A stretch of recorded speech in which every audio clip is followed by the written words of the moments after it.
The Toyota Fortuner GRS is the most expensive PPV in its class, and up until recently, it was one of the most feature-packed, at least on paper. On the outside, it is distinct from the other variants, sporting this GRS body kit, which I think cleans up the look of the car quite a bit, especially compared to the LTD. A lot of the trims, including the fender moldings, are painted in body color.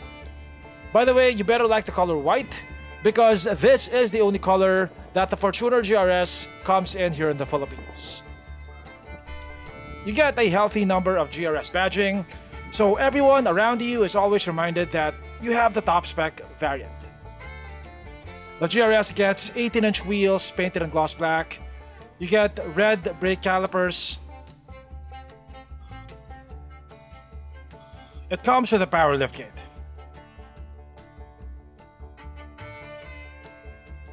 Now I have to state again that I really am not a fan of the third row seats of the Fortuner.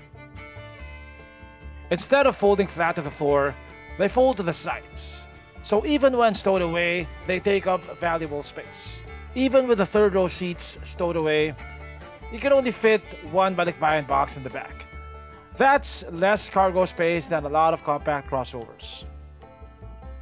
On the inside, I'm happy to report that you also get a lot of GRS badging. You get GRS badging on the seats. You get GRS badging on the start button. If you have conservative tastes and you don't like the red and black color scheme of the LTD, you may like the all black with red stitching interior of the GRS. The Fortuner GRS is pretty well appointed with features. You get a 360 camera, you get power leather seats, you get a wireless phone charger, you get Toyota's safety sense. Overall, the interior looks solid, it feels premium, but it also feels a bit dated. It looks modular, whereas the newer models have parts that are better integrated into each other. But again, this is a very well-spec'd PPV, and in terms of high-tech features, it's not far behind the competition. If you want to know more details about the Toyota Fortuner's interior and exterior, I've done a full walk around. The link is in the description below. This video is going to be more about my driving impressions of the Toyota Fortuner GRS.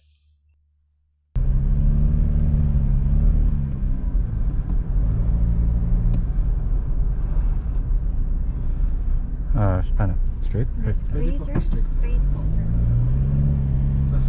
Now, prior to driving the Fortuner GRS, I was driving the Everest bi-turbo, and the difference in NVH levels is very significant. The Everest is very quiet at idle, and even at 2000 RPM. In the Fortuner, you can very much hear the diesel clatter, even at idle. Also, if you get used to the steering wheel of the Everest, the Fortuner steering will feel very heavy, especially at low speeds.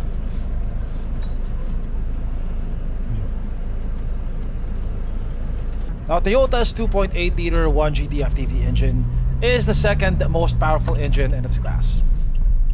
There is a lot of power at the low end, but it kind of flattens as you rev the engine out. So there's very little to no reward in revving the engine out. You see the RPM going up, you hear the engine getting noisier, but you don't feel a proportional increase in power. I'd say the Everest feels a bit more fun as you get more power at the middle and at the top end. At 1500 RPM, the engine is quite audible. At 2000 and above, it is bordering on bothersome, as the noise is accompanied by a droning vibration that you can feel throughout the car. Now here's an audio comparison of the Everest and the Fortuner using the same GoPro and the same microphone.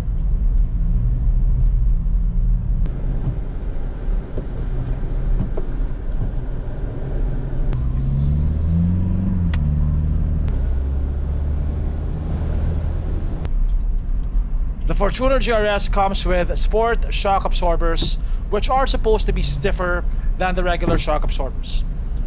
Now, I don't think stiffer suspension is in the wish list of a lot of Fortuner owners. In fact, I think it's the other way around.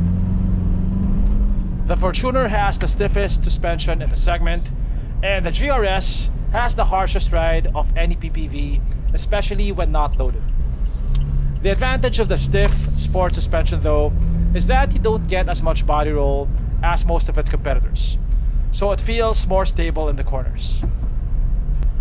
So this comes with Toyota Safety Sense, which includes adaptive cruise control, lane departure warning, blind spot warning, rear cross traffic alert. On paper, it looks complete, but upon testing, the adaptive cruise turns off below a certain speed.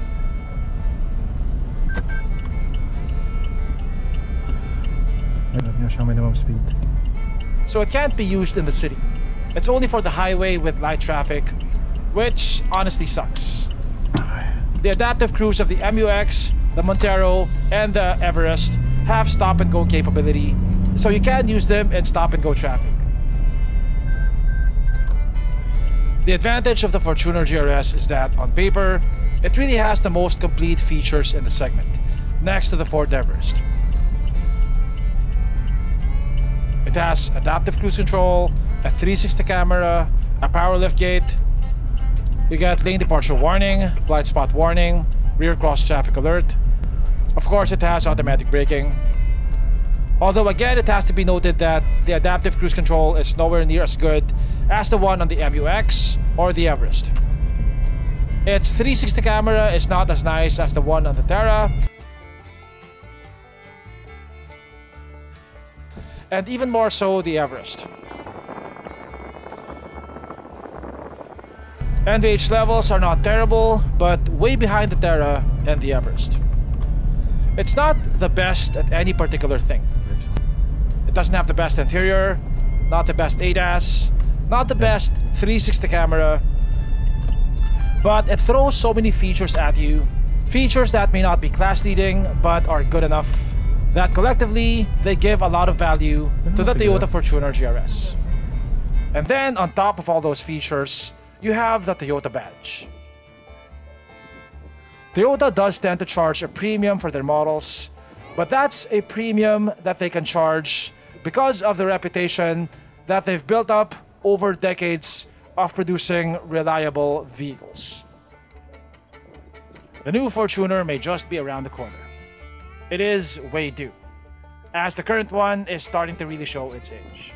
When it launches, we'll definitely feature it on the channel, and I'll give you my honest impressions. In the meantime, subscribe to be updated, and thank you for watching.